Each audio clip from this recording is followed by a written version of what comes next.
Hello and welcome to multiplying fractions. So let's show you how these questions are done. So in multiplying fractions, we can just multiply the top half of the fractions together and the bottom half of the fraction together and try and simplify. But before we do that, we can actually simplify diagonally first to see if they do simplify, and then we can multiply them across. So if you look at these two numbers here diagonally, can we simplify these? Yes, we can. So 4 goes into 4 once. So we're dividing both these numbers by 4, remember, to simplify.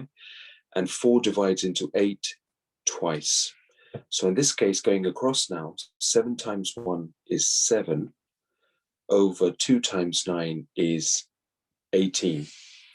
Now 7 over 18 we cannot simplify because the top number is an odd number and the bottom number is an even number. So in this case, 7 over 18 will be our correct answer in this case. Let's show you another question.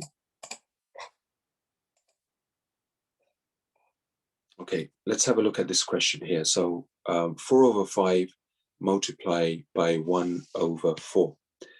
Let's try this.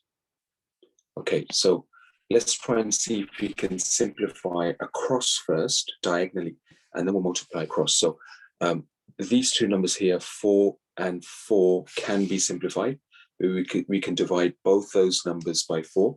So 4 divided by 4 is 1, and 4 divided by 4 is 1. So 1 and 5 we cannot simplify because we've just got 1 being a very small number. So let's multiply across now. So 1 times 1 is 1, and 5 times 1 is 5. So in this case, our answer will be 1 over 5.